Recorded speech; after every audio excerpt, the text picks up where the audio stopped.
Thank you for pressing start on episode 32 of Underplayed, KZUM's indie video game podcast. Today we have 2 secret games, followed by a review of our featured game, Slay the Spire.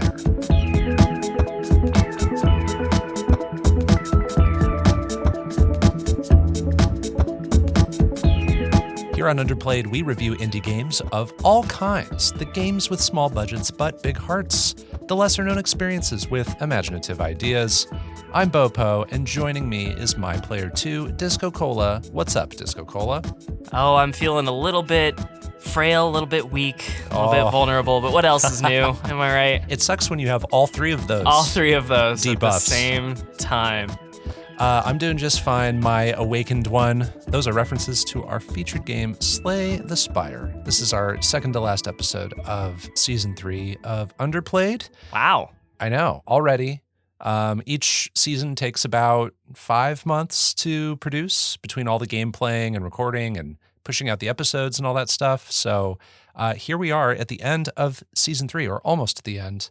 But this is the last normal episode of season 3. And do you want to talk a little bit about what's coming up next episode for episode 11 of season 3? Yeah, so the last 2 seasons, we've sort of concluded the season with a look back at the current season, some of our favorite moments. We do a little bit of ranking of favorite games, and that's really fun. And then the second part of the episode, we take some time to choose the lineup for season 4. And so Bopo and I are both pretty excited about that. I know Bopo already has all of his picks ready to go, including some backups. And we've actually already got one pretty much penciled in at this point too. So stay tuned for that. Yes, we had a side conversation where we talked about a game that we actually think would be really fun to do as a co-op experience. And it's not a game that many people play in co-op mode when they first touch it. So we'll talk about that next episode.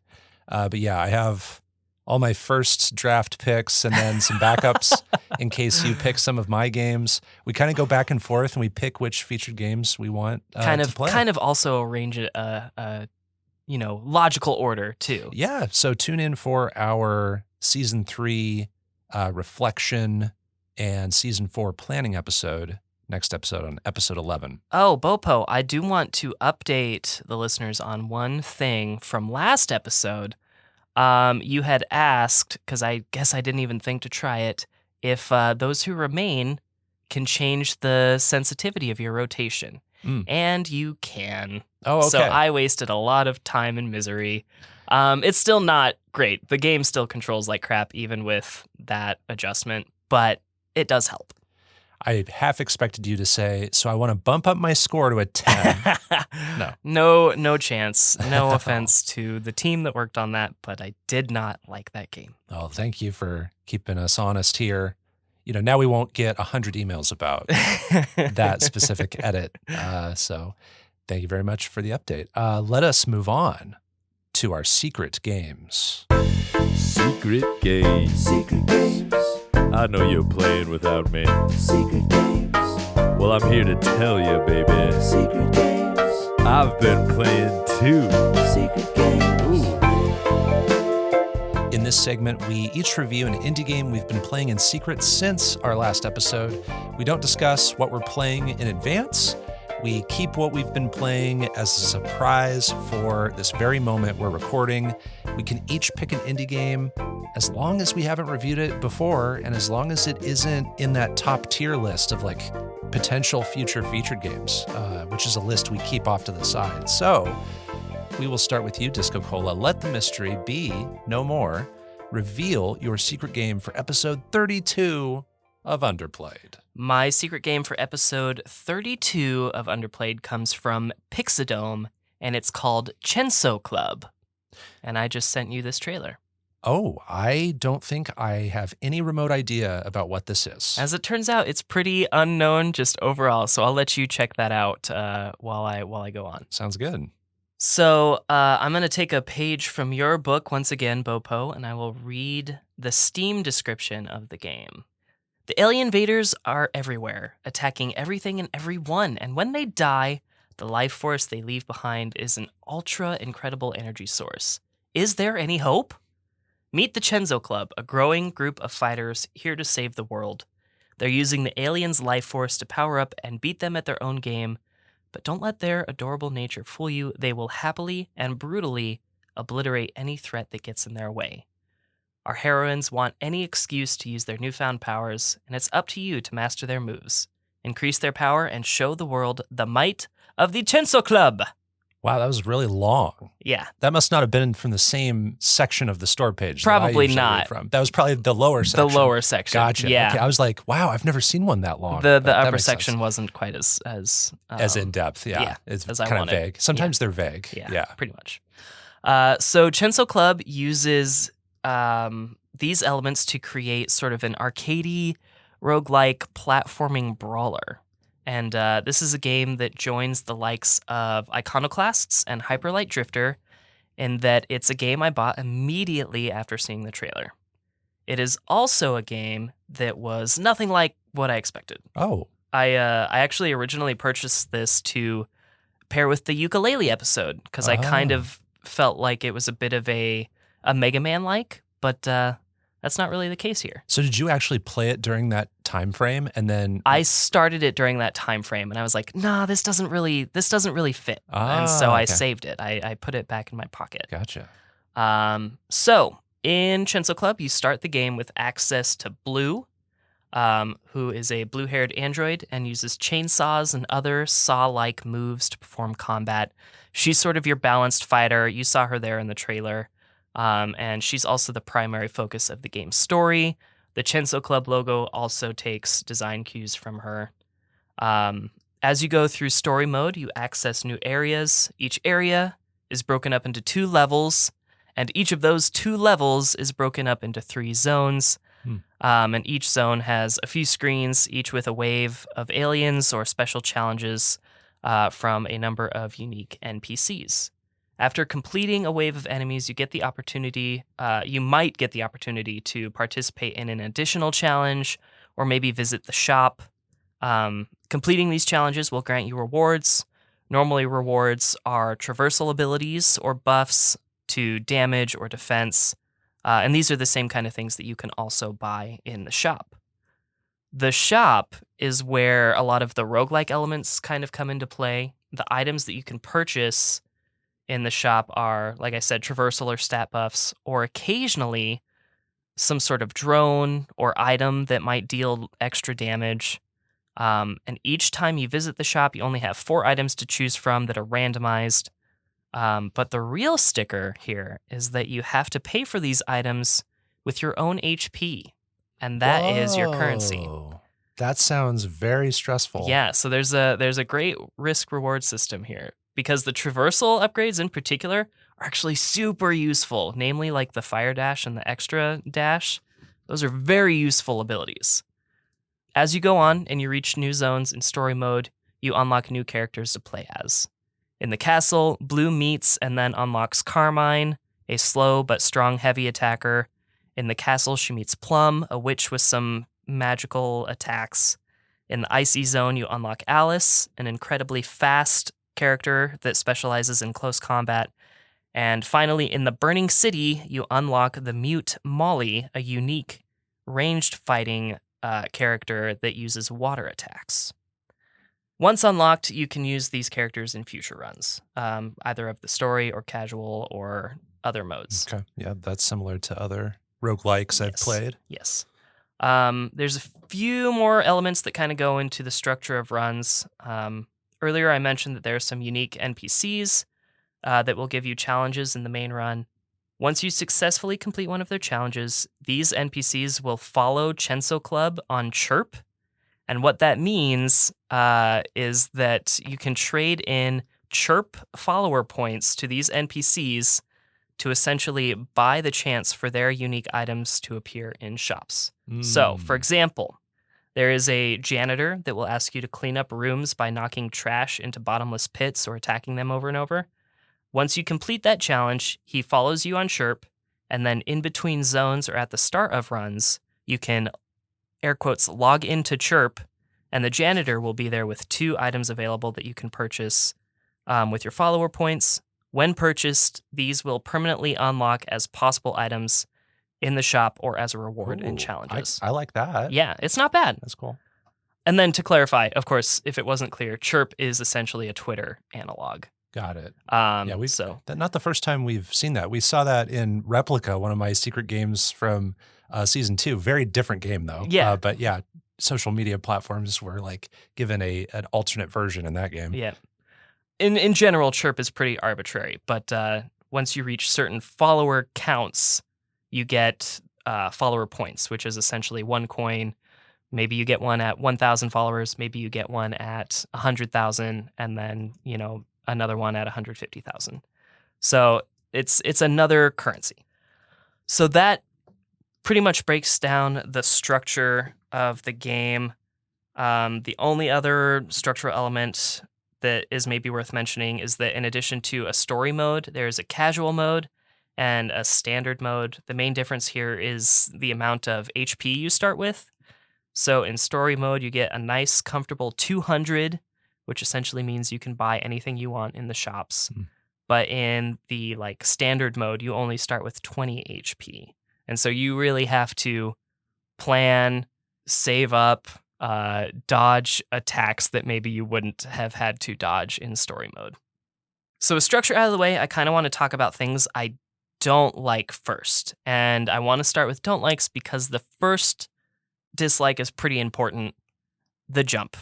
Oh no. I don't like the jump. It's Not the jump again. It's not very solid. At least at first. It's a bit floaty, which can be really treacherous on screens with a lot of pits in it, which is pretty common.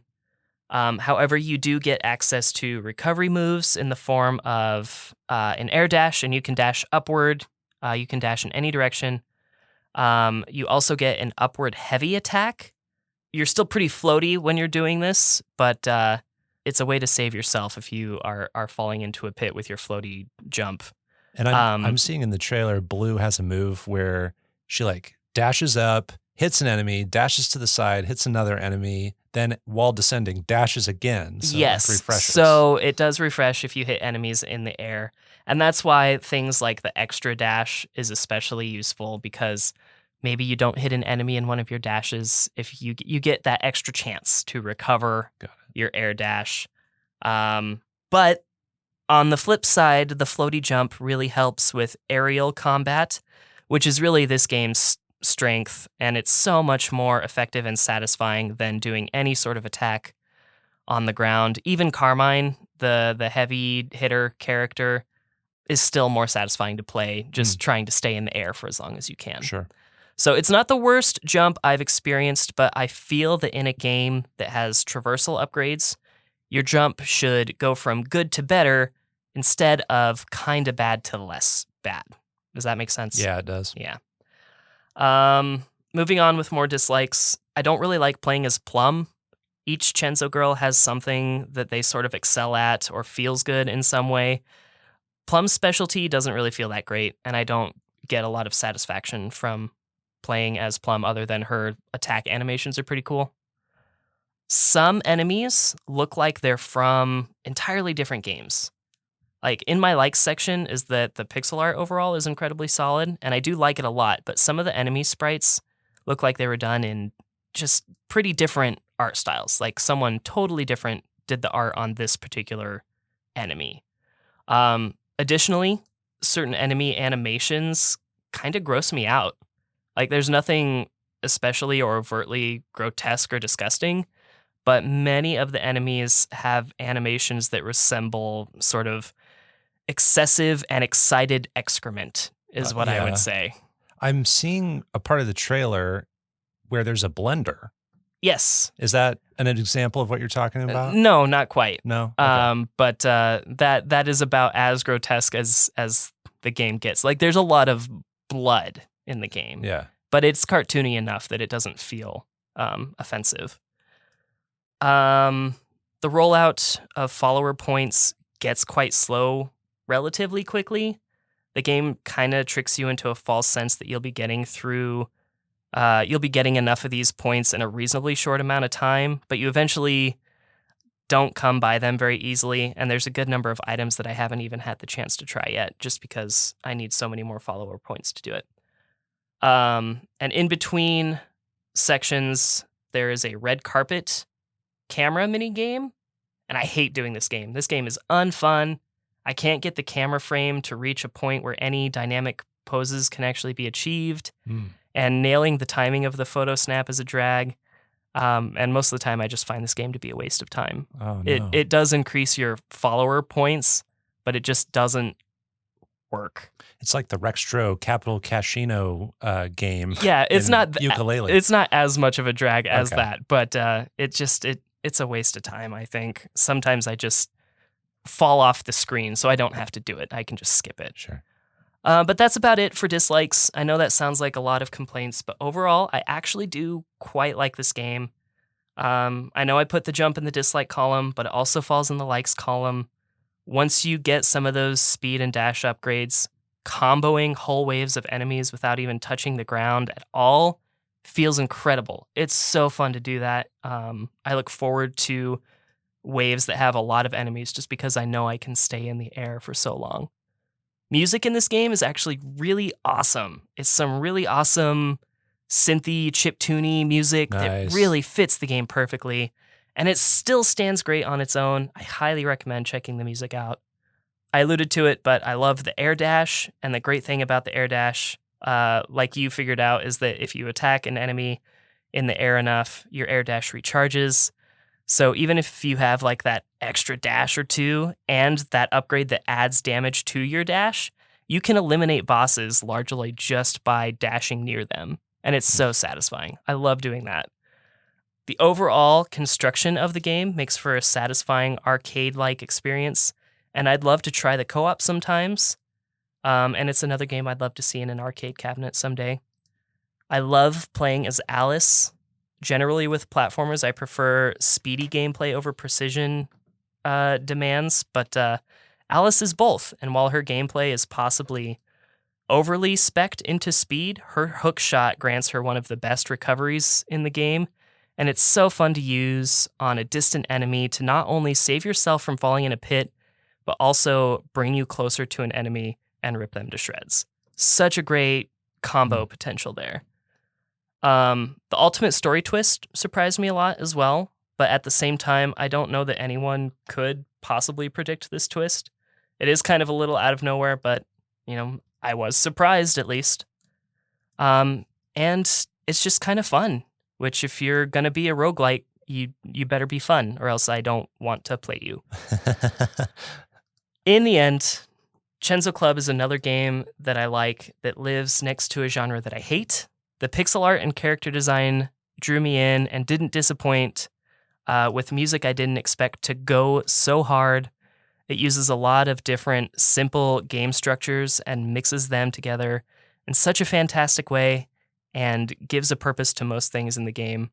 While the gameplay is imperfect at times, the comboing potential of combat really saves it, and I often do get the urge for a quick little Chenso run just to see if I can do it.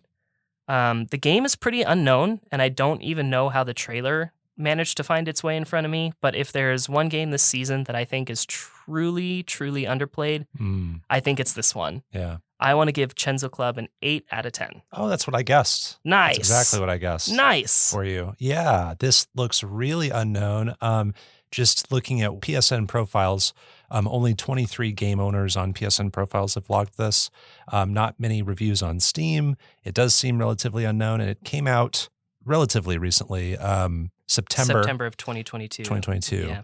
Yeah. Yeah, you mentioned wanting to do co-op in this game, and I think the co-op is something that they are pushing as a main feature for this game. When you look up the store description on Steam, they say, go solo, go co-op, go hack those aliens in this action-packed side-scrolling platform brawler. So they're like putting it right there in the description. And the user-defined tags on Steam, one of the top ones is co-op. So it's I mean, just looking at the character select screen reminds me a lot of the old Teenage Mutant Ninja Turtle games. So I think it makes a lot of sense, and I'd love to try that sometime. yeah. Yeah, I would try this with you, honestly. This looks really fun. Awesome. Now, the achievements/trophies look very difficult. Did you play this on your junk profile? I did play this on my junk profile, and I'm so glad that you brought this up. Anyways, they're not that bad, honestly. There is one where you have to get 5 shields protecting you at once. I don't know how I would get that one very easily, because these are like sonic shields. Once you take 1 hit of damage, that shield is gone. I got 2, and they don't come up very often. Oh, wow. But the one that takes the longest is called the Hoarder Trophy, and that's where you just have to unlock all of those items when you log into Chirp. Unlock all items and power-ups, it says. So not only does it take a long time to get all of those follower points that you need, but I read online that this trophy is actually bugged. Oh, no. And won't necessarily unlock. When I read about it online, the devs are apparently aware of it, and they don't plan to patch it just because of poor game sales. So I hope that enough people listen to Underplayed and check it out, and then maybe that trophy will get fixed, because I actually wouldn't mind trying to get all the trophies on my main profile, because it's actually not that bad so far. Oh, that's... I've got most of them. Yeah, I've heard about developers not really being as easily coerced into going back and fixing like a trophy problem if not many people care about it. But sometimes a small but mighty audience, loud audience for sure, can like make them aware that this is something that they want. I see that nobody has the Hoarder Trophy on PSN profiles, so that's probably I don't think why. anybody has the shield one too that I was talking about. Okay, yeah. I want to look at that real quick. Have 10 shields protecting you at once? 10? Oh, I thought it was 5. Yeah, it's 10. It's 10. And one person has it, and they earned it on September 3rd, 2022. So like 2 days after the game came out. Oh my gosh, how did that happen? Yeah, and that's as of time of recording. So it is possible, it looks like. Yeah. Wow. There's one that's have 5 friendly drones simultaneously. I have that one. Okay. Yeah. So, all right. Well, that is Chenso Club. Yes, you can play that on Mac, Windows, Switch, Xbox One, and PS4, which is how I played it. We'll move on to my secret game. My secret game this episode has nothing to do with Slay the Spire. It is called When the Past Was Around. All right. Well, already I like the art style, so I'm going to check out this trailer you sent. Yeah, and I'll talk while you watch. So When the Past Was Around is a 2020 point-and-click game that's very narrative-focused. It was developed by Mojikin and Toga Productions. It was also published by Toga Productions and Chorus Worldwide Games. I will read the game synopsis from the Steam storefront. Quote, When the Past Was Around is an adventure point-and-click puzzle game about love, moving on, letting go, and the joy and pain of everything in between, end quote. So this game surprised me because I didn't realize how points and clicky it is, and I didn't realize how puzzly it was. And it ended up being very similar gameplay-wise to my last secret game on episode 31, Rusty Lake Hotel. Yeah. But thematically and story-wise, it's exactly the same. it's also extremely violent. No, it is not violent. So that's where the games very much differ. But this game is a 2D interactive fiction game. It's got a very gentle color palette. You can see there in the trailer. Lots of warm colors, lots of pastel colors. The game is completely speechless.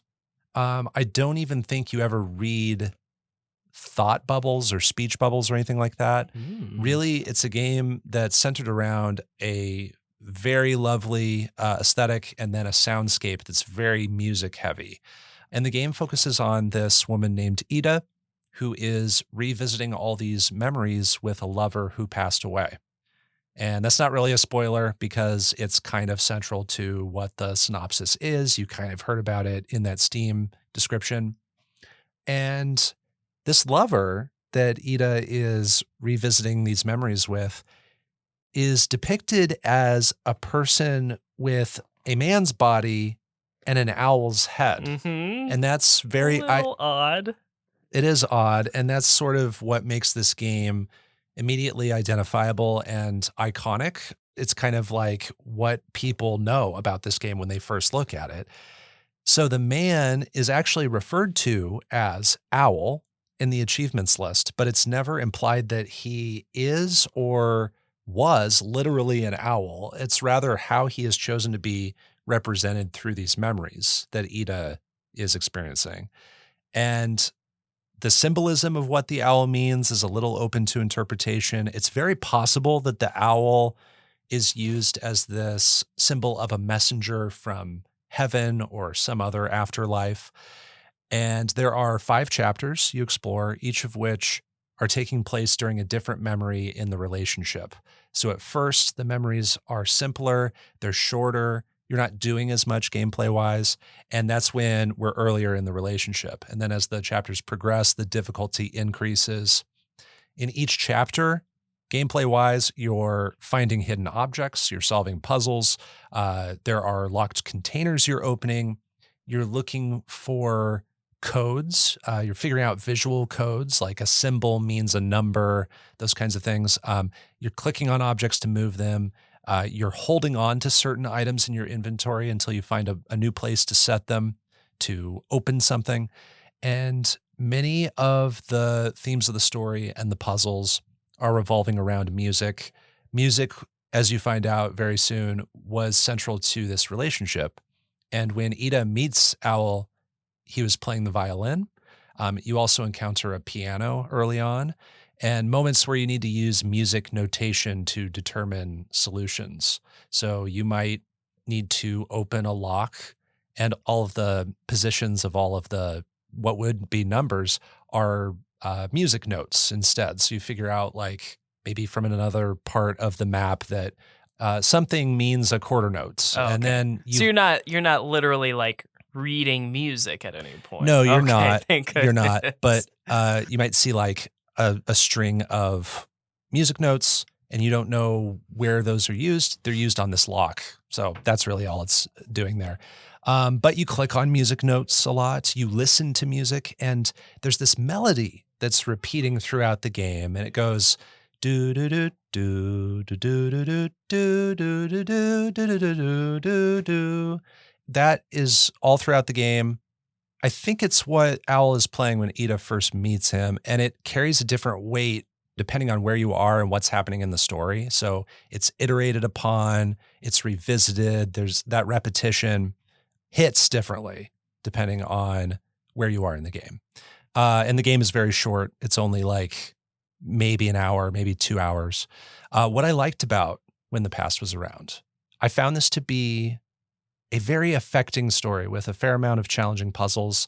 It is very brief in terms of length, but the story unravels at a nice pace, and each moment of the relationship has a good amount of time to flourish. And by the end, things get very emotional. And I thought that that emotion was communicated effectively without ever really using words. It is a story about coping with loss, with coming to terms with grief. More and more as we do this show, we're playing more games that are about, sadness and loss and death. And Imagine that. Depressed people are making beautiful indie games as art. Yes, and I'm glad they are. But I mean, this is definitely not the first or second or third game this season that I've played that has themes like this. But I thought that they were done very beautifully in a minimal way. The ending is interactive in a way where you're still playing during the credits, and it's when the visuals and the music are used to some of their fullest effects. So loved the credits, Ooh. kind of a surprise Yeah. there. Even though it is more of a casual experience, the puzzles aren't always pushovers. By chapter 3, I kind of breezed through chapter 1 and 2, but then I got to chapter 3, and I ended up spending a lot more time on those puzzles. I even had to look one thing up in chapter 3. So I was surprised there. And then chapter 4 had a great variety of puzzles and difficulty. And there are puzzles that ask you to perceive certain details in the environment that I thought was rewarding. And so I was finding clues in unusual ways, and I was rewarded for that. The art is sophisticated but simple. It feels really cozy and gentle. I also like the implementation of the music. The main melody from the game has been stuck in my head for several days since I played this. So that is something the game leans on really heavily. I'm happy to report that that is successful. What didn't work so well for me with When the Past Was Around, this is kind of something that happens in Rusty Lake Hotel, but in Rusty Lake Hotel, you're doing all these puzzles, and the puzzles kind of fit the theme of the room you're in. You know, when you're in the magician's room, you see this bunny, you see a top hat, and the bunny's head comes out of the hat, and you're pulling swords out of a box like a magician would stick swords into a box. But it's like, why are these puzzles in this room? And that kind of happens here, where there's like a little bit of a mismatch between like, why am I solving puzzles, and why am I like seeing this really emotional story, but why are there are these puzzles that sometimes don't really have any relevance? So sometimes it just felt like, why am I looking for combinations to locks? Why am I using a crowbar to open a big wooden box that contains a key to open a diary? Like, why was that key in that box? And why did I have to find that crowbar? There's not really a reason that that's tied to Ida and the owl. So like many of these instances felt like they could be used in any puzzle game rather than this specific one. But then there are also still the fair share of ones that are directly tied to the relationship. So it's not like it's all the puzzles in the game. The one solution I had to look up in chapter 3 didn't make a ton of logical sense to me. I'm not sure how I would have figured that particular one out on my own. That only happened once though. And then the story isn't terribly complex, which isn't necessarily a deal breaker. What's there is good. But there's not much else I can talk about with you or analyze about this. So it is, I think part of that has to do with it's just very brief. So overall, When the Past Was Around has puzzles that can sometimes feel contrived, but the game offers an effective blend of beautiful art and meaningful melodies. Its story is simple yet poignant. It has just enough sadness and hope to elicit a nice range of bittersweet emotions. I'm going to rate this a 7.5, which is actually, it's just kind of a coincidence. I didn't go in wanting to do this, but it's the same score I gave Rusty Lake Hotel. I guessed 8.0, but okay. 7.5. All right. Yeah. And this is playable on PC, Mac, iOS, Android, Nintendo Switch, PlayStation 4, which is where I played it, and Xbox One. Awesome. Well, I don't think I have a ton of questions at all. With games like this, replay value is probably pretty low. Would you say that is the case here? I would say that. Yeah, once you know all the solutions, there's not really going to be anything new upon replay, unless you just really find this story sweet enough that you want to get wrapped in its coziness and its warmth. Again, it's a poignant, bittersweet story. Maybe you want to just experience the beautiful art again or hear the music again. So that's a valid way to replay. And it's a short game, so I could see some people wanting to do that. Cool. Well, yeah, I think this looks beautiful. The main character actually resembles someone very close to me, I guess I would say, mainly her hair. I want to play this, I think. Yeah. So I would love, this looks like a cute later alligator that I could add to my collection. Yeah, definitely. I'll also say, in addition to Rusty Lake Hotel, I do think this has like storytelling and visuals very similar to a game I've played called Florence, which is available for free on mobile devices. It might be on, I think it's on Steam too, like on PC. But it's basically the puzzles and gameplay of Rusty Lake Hotel meets the storytelling and visuals and just feeling of Florence. So I thought that was an interesting combination. Cool. Not that they meant to do that, but also I looked this game up on the iOS App Store. It appeared to be free on the App Store. It might be that way on Android too. So pretty accessible way to play the game for a lot of people. Yeah. So those are our secret games, Chenso Club and When the Past Was Around. Let's move on to our review of Slay the Spire. It is our featured game.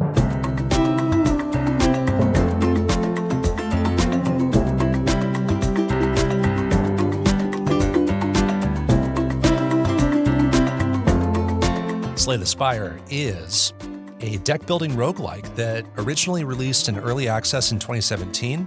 It got its first full release in 2019. It was developed by Megacrit and published by Humble Bundle. The game synopsis from the Steam storefront reads, quote, "We fused card games and roguelikes together to make the best single-player deck builder we could. Craft a unique deck, encounter bizarre creatures, discover relics of immense power, and slay the Spire, end quote. I thought that was interesting how they spoke in the first person there with like, we fused. The best that card we games. could. Yeah. It's like a sales pitch or something. In this game, you're looking at this really simple fantasy art style. We use this term maybe too much, but it's kind of a hand-drawn look. Mm. I'm not really sure how else to describe it, but Sort of like oil crayons. Like that's a Yeah. thing. yeah, like oil painting, oil crayons. Yeah, it does kind of have that look.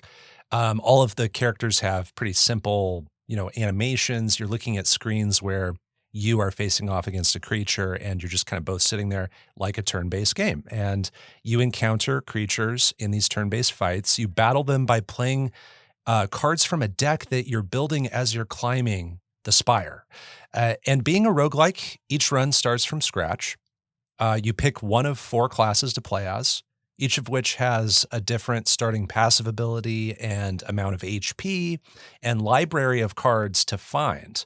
So the 4 are first the Ironclad, who has a lot of HP and focuses on building strength and defense. There's the Silent, who is a Huntress, who has, I think, the lowest HP in the game. And the Huntress focuses on poison and knives and the ability to draw and discard cards. And a lot of the Huntress I found was planning ahead, like a move ahead. You're planning for the next turn to do something crazy. And then the Defect is this automaton who channels and evokes elemental powers in these orb slots around the Defect. And it also utilizes lots of passive abilities. And then the Watcher is the most recent character added to the game and arguably the most difficult to master. And the Watcher is a monk that gains powers from entering and exiting stances. And the Watcher can manipulate cards in the deck in unique ways. So each class has a library of 75 different cards Is that available right? to them. Oh, man. I counted. And then there's a set of 10 or so cards they always start with. I think the Silent starts with 12, but the others start with 10. So you always start with that same amount. And from there, it changes as you're going through these battles and getting new cards. There are 3 types of cards. There are attacks, which deal direct damage. There are skills, which provide a benefit for the turn that you're playing the skill. And then there are powers, which add a passive ability that lasts for the remainder of a combat. And these cards are played by spending energy, which you only get so much of each turn. And then when you spend it all and you end your turn, the enemy might defend or attack you. And then it's your turn again, and that energy replenishes, and you can play more cards your next turn. And there are 3 rarities of cards. There's common cards, uncommon, and rare. As you can guess, the rare cards have some of the best abilities, most powerful synergies in the game.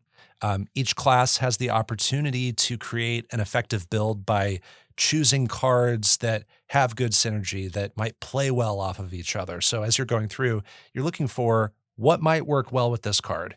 What should I ignore? What kind of build am I going for? And that kind of influences what cards you might not pick. And through events or encounters, you can also get status or curse cards, which will clog up your deck. Some enemies throw cards at you that are just junk, or they actually do things that are actively harmful to you. So you want to avoid those if possible. And then there are relics, which are passive abilities that provide even more synergies. And those are just kind of always active when you're in fights. You get them after elite fights, after boss fights. You get them in treasure chests.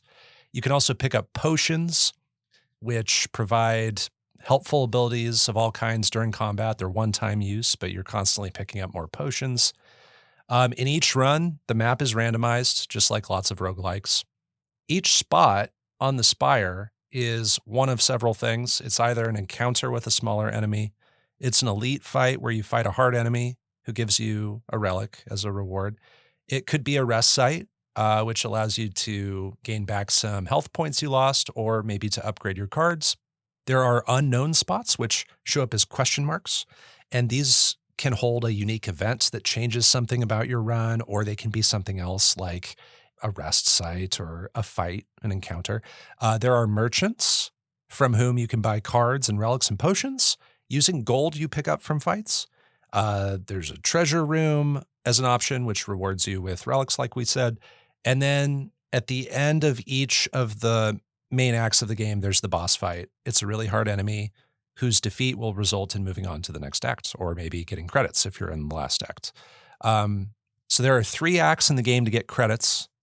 The boss in Act 3 is the hardest fight in the base game, but then there's also a true ending that involves a 4th act that's very short, and that has an even tougher fight at the end. But you can only get to the 4th act after satisfying a few things.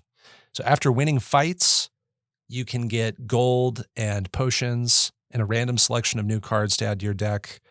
And there are many, many other aspects to the game I haven't even mentioned. If you can believe it, there's an ascension mode that adds more difficulty to the game. The achievements and trophies ask for very specific challenges to be completed as well. It was a very comprehensive rundown, but I feel like this game has so much going on in it and so much to influence, making runs different each time. Yeah. So DiscoCola, several years back, I had played this game on Steam, whereas this was your first time. Mm-hmm. And when I first played this game on PC, the Watcher didn't even exist yet. It was the first 3 classes, Ironclad, Silent, and Defect. And back then, I had only played about 10 hours of the game. So I would consider that kind of dipping, maybe not just a toe, maybe like 4 or 5 toes in the water, but totally not submerging yet. I just want to ask, like, how much were you able to play? What were some of the classes that you got the most experience with? Do you have any idea of like how many runs you did? Ooh. So I started this game way back at the beginning of season 3. Like, I wanted to at least turn the game on and get the ball rolling. Yeah, because you knew it was probably a massive A game. long game. Yeah. And I managed to unlock all 3 characters, turned it off for like 2 months, didn't touch it. Totally forgot how each of those 3 characters worked. So when I came back, I just sort of like picked one, at random. And it was the Defect. And he ended up being my favorite, not just because it was the most recent one and the one I picked first, but I truly enjoy playing as the Defect. So I put a lot of runs into him. I used the Defect and I kept trying over and over and over and over, trying to beat the game with the Defect. I still haven't done it, but I managed to get all of his unlocks, and I got all of the Silence unlocks, trying to do the same thing with the Silent, who is my second favorite. And then immediately when I went back to the Ironclad for the first time, I beat the game. So I didn't want to beat it with Ironclad, but just as soon as I went back to him, just immediately credits. Wow. What you just described is kind of the inverse of what happened to me, honestly. Are you going to tell me don't tell me you beat the game with the Defect. I'll be so mad. So I played the game for about 10 hours several years ago, but that's not the time with the game that I am using for this review. I then played about 27 hours of the game leading up to this recording. So that's the amount of time I got with the game, 27 hours or so. I spent so much of that with the Ironclad. And then I found that as I played the Silent and the Defect, I had more success with them sooner. And I didn't immediately understand them like I understood the Ironclad. And the Ironclad's supposed to be the easiest to play in the game, I think. But I actually have only played the Defect twice. Mm-hmm. And I'm not trying to brag or anything. I'm not trying anything like that. But for some reason, like what happened to you with the Ironclad, I beat the game. Unbelievable. On my second try, which we'll talk about that later. We'll talk about our favorite. Unbelievable. We'll talk about like card combinations and stuff and successes. Again, not trying to brag, just saying. So I'm like 40 hours in and I have probably close to 50 attempts. Okay. Yeah. And attempts take about an hour. That makes sense. My counter is off totally because I played this side note. I played this on the, what is it? PlayStation Go. What's the mobile app that you can use to play remotely? PS Remote, maybe? PS Remote Play. Yeah. Yes. So I used it. I used that to play Slay the Spire a lot, which meant that I left my game running quite a That bit makes as my sense. connection got Okay, lost. that So, that actually makes more sense because as I think about it, runs can actually be under an hour a lot of the time, especially if like you're restarting and stuff like that, failing. Yeah. which happened to both of us a lot, I assure you. I actually played this on PS Remote Play a lot too because it's very friendly for on the go. There's not anything that's really happening in real time. You're making decisions. It's turn-based. So I found it to be a really friendly remote game. So I actually got endings with all 3 of the first characters. I was most recently trying to attempt some really hard challenges in this game this week. And man, there's some hard stuff in the trophy list that kind of excites me, but I'm not sure I have the equipment in my body to do them. So we'll see about that. But DiscoCola, thoughts on Slay the Spire? Give Let's it to go. me. All right. As I recall, I may be wrong, but I think this was one of my picks for the season. To be totally honest, I wasn't looking forward to this at all, even when I picked it. But I did choose this on the recommendation of my friend Jacob. So thank you, Jacob, for that. Shout out to him. Slay the Spire is not only a game that's a roguelike, which is something that we have both previously said we don't really love. It's also, I would call it medieval fantasy. You don't like that. I hate medieval fantasy, and I Right. actually sort of had a disagreement with Jacob about whether or not it qualifies as that. So that was another thing. But It's definitely taking influence from a lot of tropes. Yes. From lots of different fantasy. potions, magic, Right. yeah. Yes. So I consider it medieval fantasy, but all the same, Slay the Spire might actually be opening my eyes to another genre of game that maybe I actually quite love, Oh! and that is deck building games. Oh! Between this and like Bug Fable's Spy Cards, I feel like I may have been missing out on a lot of really good games. Interesting. In fact, I'm kind of like, I've been thinking back to a Duel Masters game I had on the PS2, which I didn't even play for very long. I have no affection or love for Duel Masters, but I still remember enjoying that game a lot Mhm. with the brief time that I spent with it. And Yeah. even in like Digimon games, a franchise that I just love by default, some of the card games within the games are just the most fun that I have Wow. when I'm playing those. So I have good news for you.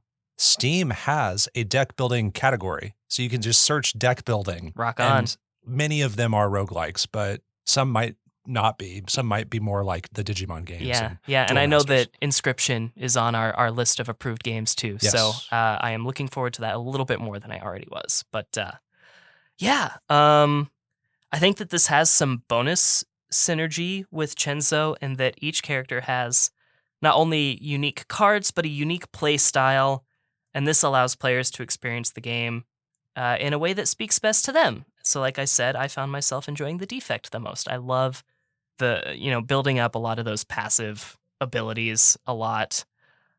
The Ironclad is the one, like I said, I found to be the most boring, and I was avoiding beating the game with him. But, like I said, I unlocked all of the unlocks with the Defect and the Silent, and so I had no reason to just stay on them. And I beat the game with the Ironclad, and at the very least, my thought was I could get all of his unlocks. But so I still have yet to do that. I don't have all his You had unlocks to yet. follow the route that everybody follows, which is beating the game with the Ironclad first. Yeah, DiscoCola. I didn't want to. I wanted to be really pretentious. It just didn't work.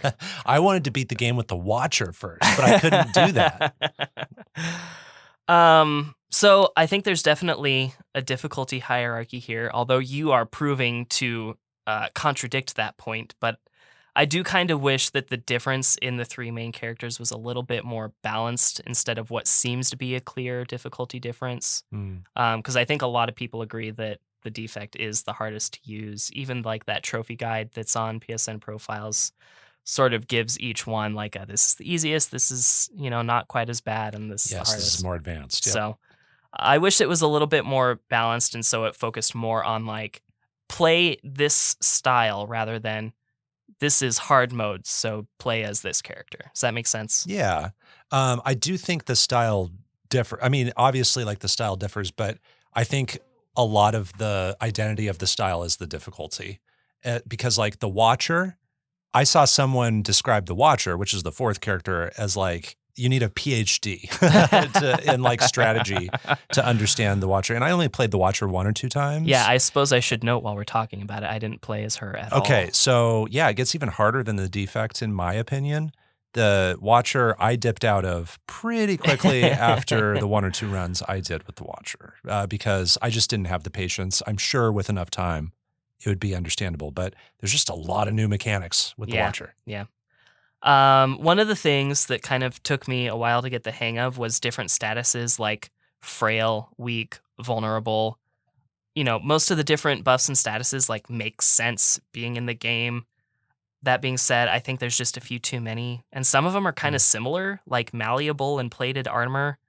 I have trouble figuring out like what the difference is. Yeah. Why does there need to be 2 of them? I agree with that.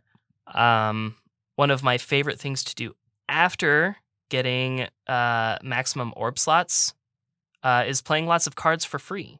And I should note here that obviously my least favorite enemy in the entire game is the Time Eater because of that. Yeah. A run ruiner for sure. Several times. It should come as no surprise then that the Silent, again, is my second favorite. I had this really cool like Shiv deck that had a lot of drawing and discard power and was even able to like generate a lot of energy when I needed it. Oh. And it was such a great deck, and I got totally wrecked by Time Eater. Oh no. I was so mad. I bet you got the trophy that was like play 10 shivs in one turn. I think though. I did. Yeah, I don't I see haven't how gotten I that one couldn't yet. have.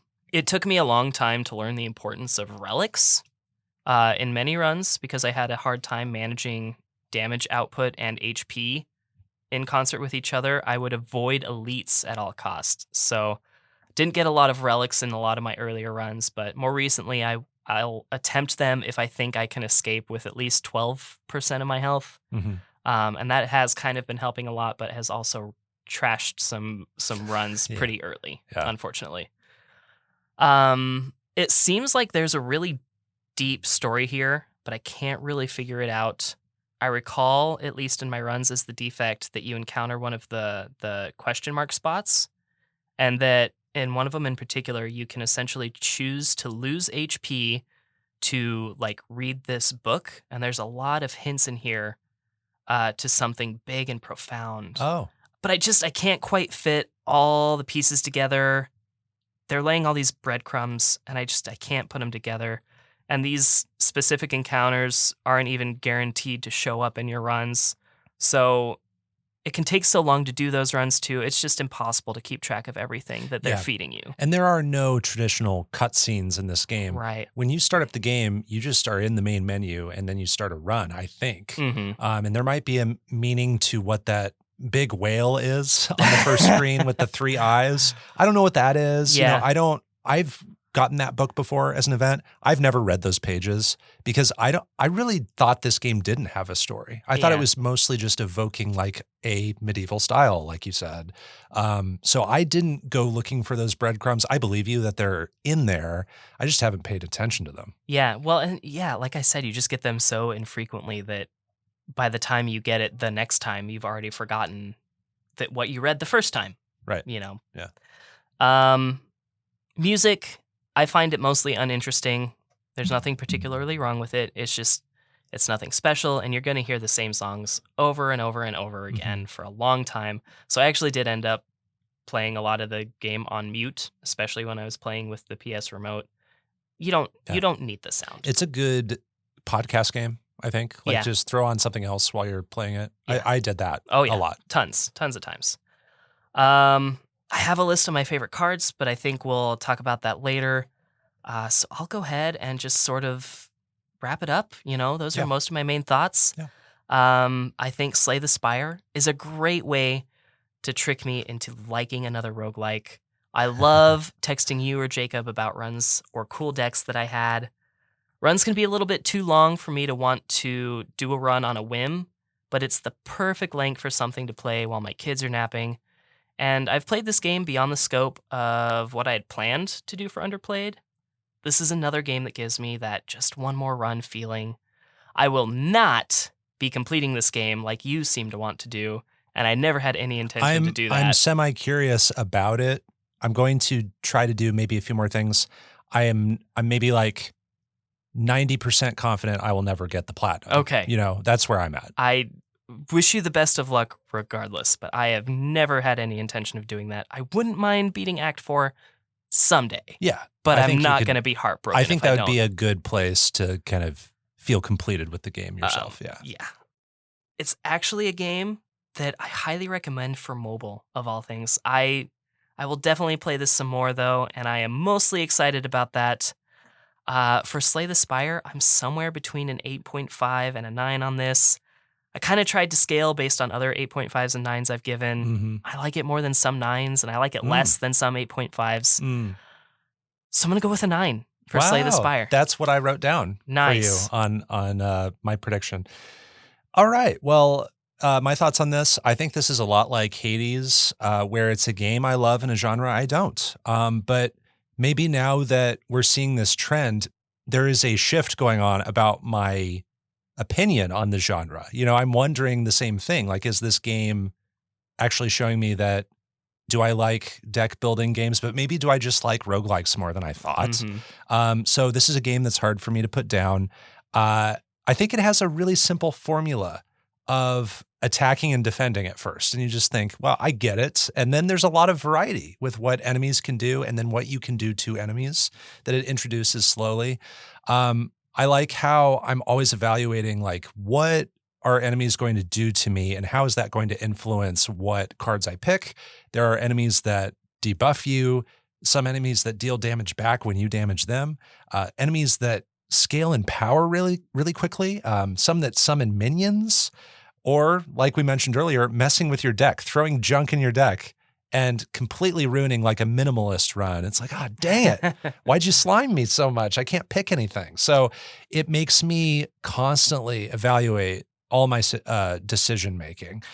Every run for me can really feel different. And the more experience you get with it, you start to do more planning than reacting, I find. So you go into a run, like maybe when you've got about 10 or 15 hours of experience, you get this confidence with a class you're comfortable with, and you think, okay, this class, I would feel comfortable with like 2 or 3 different kinds of builds or strategies. And then you start looking for cards that fit one of those strategies. And then when you start getting 2 or 3 of those cards, you commit to that. And I find that really fun because there's a little bit that's expected, a little bit that's unexpected. I am constantly managing my resources, especially when it comes to energy and how many cards I can play each turn. I'm also doing lots of quick math for like blocking and attacking, Mhm. and that's exercising my brain. You know, it's exercise, but it's not tiring my brain when I'm playing it. I just want to keep playing this game. I am hyped about a lot of the cards I find. The choices for which cards to pick can be really difficult. That's a mark of a roguelike that offers really good choices. And some of the hardest choices are in the shops. When I'm going in the shops, I've got like 250 gold and I want to remove a card from my deck. I want to get a relic. I want to get a card, maybe a potion. I can really only afford 1 or 2 of those One, yeah. things, you know? And so that's always so tantalizing entering a shop. It's like, what am I going to get? There are so many options of things to get. So I love that part of the game and how tough it is. And all the ways the game offers risk and reward. Every time you step onto an unknown location, you know, the good luck I've had from those mystery spots, that's the reason I've been really successful in some runs. So those are never not exciting to me. I agonize over whether to heal or upgrade a card at a rest site, you know? Yeah. And then if you get the shovel, which allows you to dig up a random relic at a rest site, that changes how you look at those too. I never even got that. I've only gotten it 1 or 2 times, Whoa. but yeah, it changed my game. And then there's another one where you get the ability to remove a card at each rest site. I got that one. Yeah, that one is amazing. And then the paths on the map, they're always making me look at where the merchants are, where the elites are, where the normal fights are. And every time I start a new act, I'm scrolling up that map and I'm kind of planning my route as I Yeah. go. I love doing that. And it's always going to be different. I think there are really fun combinations of cards. You can build a deck that allows you to endlessly play cards without giving the enemy a turn. It's very hard to do, but I've done some research on it, and that is so fun to me. You know, you can just multiply all this poison through the silent on enemies. That's really fun to do. I want to try to get the minimalist trophy where you just have 5 or less cards. That is so interesting to me.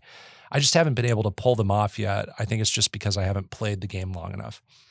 What didn't work for me as much in this game was when you're first starting it off early, you're dying and restarting a lot because you suck at the game. And so you're seeing the same enemies and encounters quite a bit in Act 1, which can get a little dull. Like you said, I wish the Defect and Watcher were a little bit more accessible to understand and use. Some of the shop items are really expensive. I think the potions are maybe a little too expensive. I think some of the relics are too expensive for what they give you. So even though the choice is hard and that makes the game interesting, I just think some of that needs to be a little more balanced and fair. And then there are some enemies that are just really stressful and unfun, and enemies I actively try to avoid. We can get to examples of that in a bit. And then the story being scarce and hard to piece together. Just, I figure why even put that stuff in the game if most people aren't going to pay attention to. It might be very interesting. I just don't care to do that. But overall, I think Slay the Spire is a tough roguelike that can be a little tedious to learn at first, but there are so many variables at play where each run can feel fresh, and it offers all these challenges. And what is considered finishing the game or completing the game can be subjective to the player. Some people might just want to get credits the first time and then be done. Some people might want to get credits with all the characters and be done. Some people might want to complete Ascension 20 and keep going for hundreds of hours after that. And all of it is valid, I think. So it's this experience that everyone will want to explore at their own pace, finding that right combination of cards. Like every dozen or so runs, you get the combination of cards that just dominates the game. And that's so tantalizing as long as you're patient enough to put up with some of those more stressful encounters and very quick defeats that you don't see coming. So I'm actually going to rate Slay the Spire the same thing you rated, same score, 9 out of 10. You messaged me earlier, and as soon as you messaged me, I'm like, oh, Bo's rating it a 9. Okay, I got it. What did I say again? You said, well, I don't want to take away a point that we're going to talk about later, but one of the topics we're going to discuss today. I was like, oh, okay, he loved it. Gotcha. I got it. So that topic is, this game was already in my top 100 indie games list from several years back when I played it. But because I only put like 10 hours into it, I liked it, but I feel like I didn't have the full understanding of what the game was. So it ended up in my top 100 indie games list in like the 50s or 60s.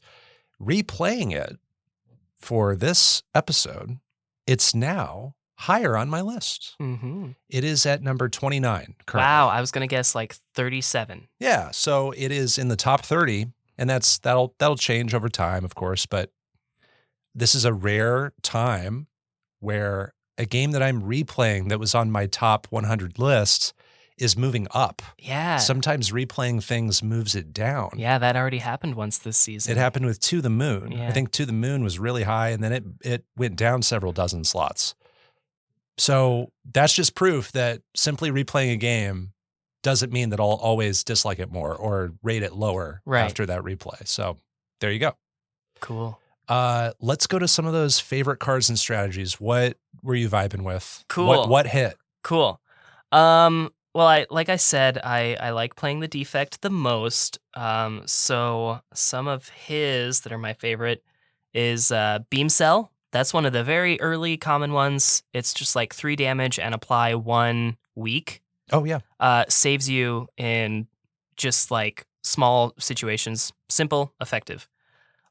Bullseye, Streamline, and then Capacitor, which adds an orb slot. That's one of my favorite cards in the game. I think it adds 2 orb slots, maybe. I don't remember. But Capacitor is another one of my absolute favorites. That adds focus. Yes. And when you're the Defect, more focus increases the effect of all of your orbs. Yes, essentially. and it's unique to the Defects. Yeah. So I love that Echo Form plays the first card you play each turn twice. Oh, yes. yeah. I think that is one of the reasons why I beat the game. Defect is because Could I be. had that. Yeah, that's a great power. And then electrodynamics. That one, if you're up against multiple enemies, when your lightning strike orb triggers, it hits all the enemies.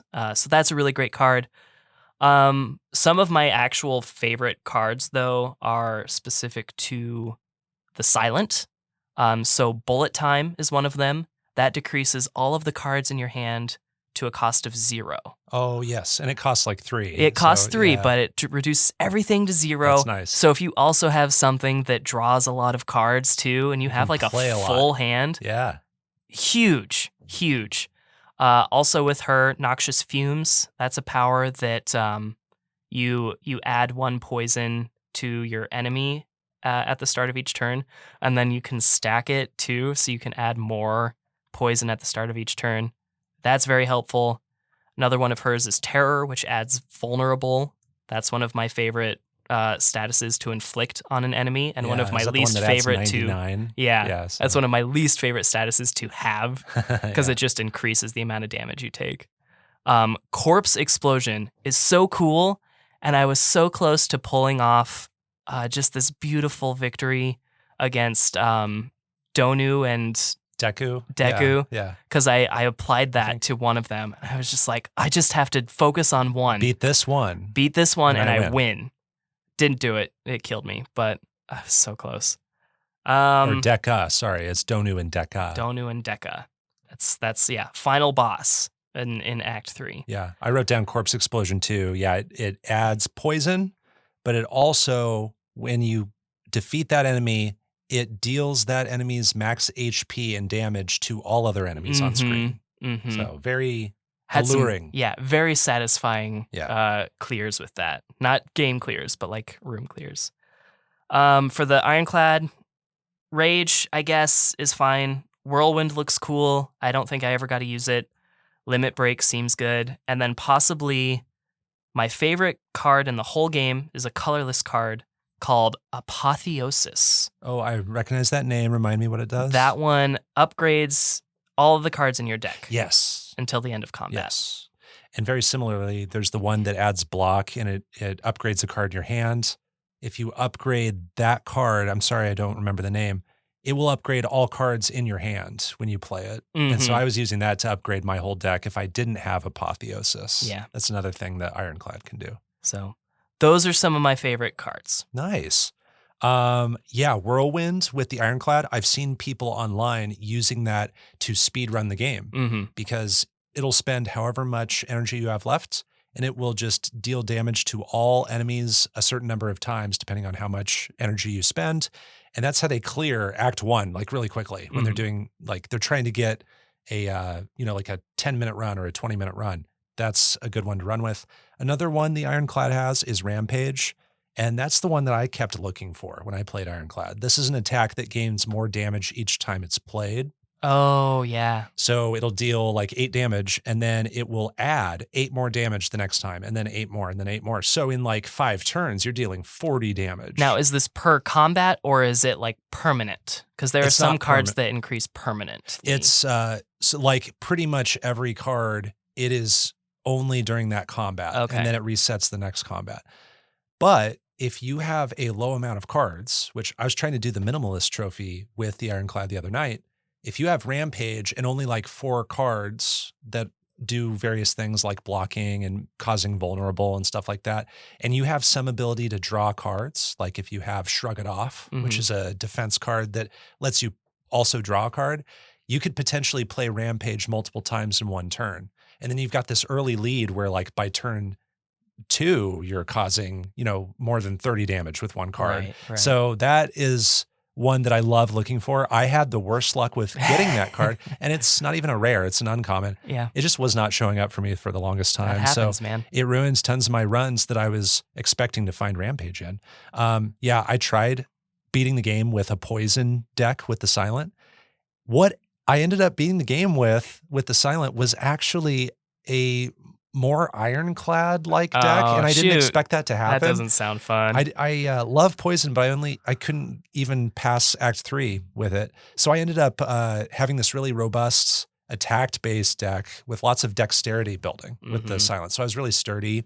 So that's what I like to call my strong silent type deck. Shut up. Sorry. But yeah, I agree. Corpse Explosion is really cool. All the poison stuff's really cool. I'd love to try the Shiv stuff. I gave that one try and just didn't find enough Shiv cards, but I'd love to do what you did there.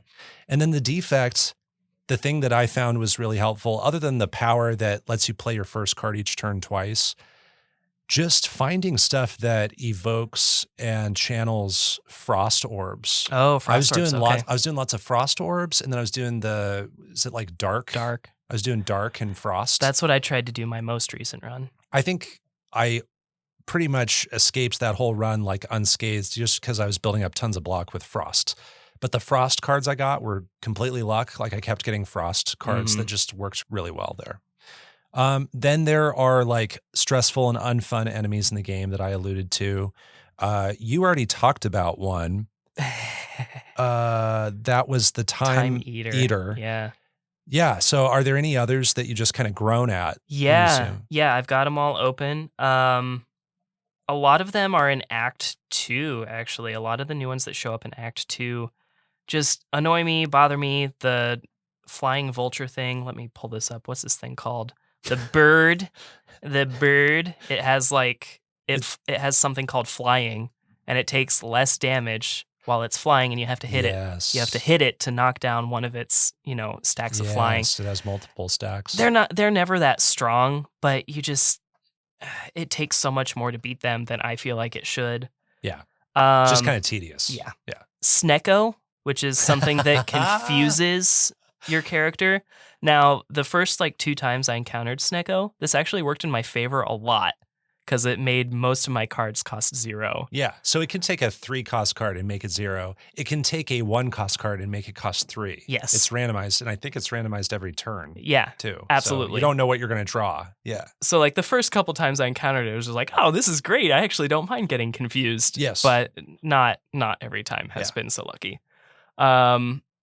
The Writhing Mass. Yes. This is something every time you hit it, its intention changes. Yeah. And it's so stressful to be like, okay, well, it wants to do 16 damage to me. I can do a lot of damage to it right now, but maybe the next time I hit it, it's going to do upwards of 40 something damage to me. And that's really risky. So it's so stressful to go up against this thing, and I kind of hate it. And one of its intents that I hate, especially if you're trying to do a minimalist run, is when it has a little purple symbol above it. Mhm. That means if you don't attack it again, it will add a status card into your deck permanently. Permanently. Not for that combat. Permanently. Ooh, I don't know if that And ever then you have happened to- to me. Yeah. That sucks. So if you attack it, I usually look for attacking it until it says it's going to do 15 damage. I think that's about the lowest that it does. But yeah, I always have an extra attack ready to go in case it's doing something I don't want it to do. Yeah. And then the last one that for some reason kills me more than anything else is the snake plant. I die to the snake plant more often than anything else in the whole game. Which one is this again? This is just a plant, and it has a little pink orb at the top. Oh, okay. It has... Is it in Act 3? Act 2 is when it Act first 2? shows up. Okay. And it has Malleable, which gives it block, each time you hit it, and it decreases? That's one of the ones that I didn't totally understand and why it was different than plated armor. But for some reason, Snake Plant kills me more than anything else. Yeah, I don't know if I've had much trouble with Snake Plant. That's maybe why Well, I you don't recognize shouldn't. it. It doesn't seem like it should be that hard, but it always kills me. There is a combination of just common enemies in Act 2 that start showing up. And it's where you get a Centurion and a Mystic. So this is Mhm. the big warrior, and behind him is a mage Yeah. who constantly heals. And so I just hate when I get 2 different enemies that are really compatible because they are doing very different things. I hate it when they plan well. I know. And I struggle with which one I should go for first. There's the Reptomancer in Act 3 who summons dagger enemies really quickly. If you're not able to dispatch those fast enough, that can quickly kill you. And then the sentries in Act 1, these are the 3 artifact-looking enemies in a row, Mm-hmm. and 2 of them will attack you while 1 of them shuffles status cards into your deck. And then the next turn, 1 of them will attack you and 2 of them will shuffle status cards into your deck. And I was really getting mad at these with my minimalist attempts because I just don't have a very big deck. I'm removing cards from my deck. I'm not adding any cards to my deck, and they're just clogging my deck. I have more status cards in my deck than I have normal cards. Shoot. So that specific instance is why I hate those sentries. Yeah, let's I wanted to look at the achievements real quick Okay. for this and just like talk about what's going on here. Talk about your misery you have ahead of you. Yeah, potentially.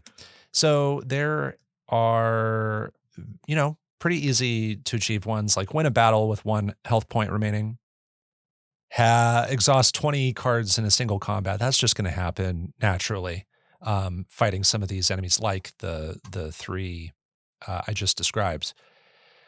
A lot of them require you to build a specific deck, like have 999 block during combat. Yeah, I don't know how you do that. So for that, I think you have to find a relic or a power, I don't remember what it is, but it allows you to retain your block that doesn't get used at the end of the turn. Uh-huh. And then there are cards that multiply your block. And then if you have other artifacts and relics, or if you have relics that build up your block kind of over time, it's kind of a multiplication thing. You just have to have the right cards. But the thing that just scares me is beating the game in 20 minutes because I'm so slow when I play this game. Beat the game with a 5-card deck or smaller. And then, building a deck that allows you to defeat a boss in 1 turn, which is the deck where you're drawing cards constantly, you're playing attacks that don't cost anything. I don't look forward to trying to get the luck to find all that stuff. Yeah. And then there's the transient. You have to beat the transient before it fades away, which essentially means you have 3 turns to deal 999 damage, which is crazy. It's nuts. And I think that's what the same kind of strategy there, where you have to use a 1-turn boss kill deck. Yeah. Which is hard to build. And then I don't actually even know what Ascension does, but the game is already hard enough, I think. So whatever Ascension is sounds miserable. So Ascension, you can look up what all the levels do, but Ascension goes up to level 20. And each level of Ascension adds some difficult adjustment to the game. When you first unlock Ascension, you can play on Ascension 1, and I don't know what that does off the top of my head, but you have to beat the whole game with Ascension 1. Then you can play Ascension 2, and Ascension 2 has a new negative effect on your run, in addition to the negative effect from Ascension 1. But you can't skip automatically to Ascension 20 to attempt that. You have to unlock... You have to beat Ascension 1, then 2, then 3, then 4. They're getting progressively harder and harder and harder. Ugh. And it is specific to each class. So you can do Ascension 1 through 20 with the Ironclad, but with the Silent and the Watcher and the Defects, they start at Ascension 1. You have to do them all individually. Gross. So if you were to do your crazy completion stuff, you would be doing like over 100 different completions of the game, not even counting attempts where you lose. Yeah. So that is crazy. No. Big no, my friend. So last I had in my list is I just wanted to talk about deck building roguelikes that I've witnessed that seem influenced by Slay the Spire. I talked about doing the Steam Next Fest a couple episodes ago. In that Next Fest, I didn't play this game, but a really popular game was Wild Frost, and that looked very much inspired by this.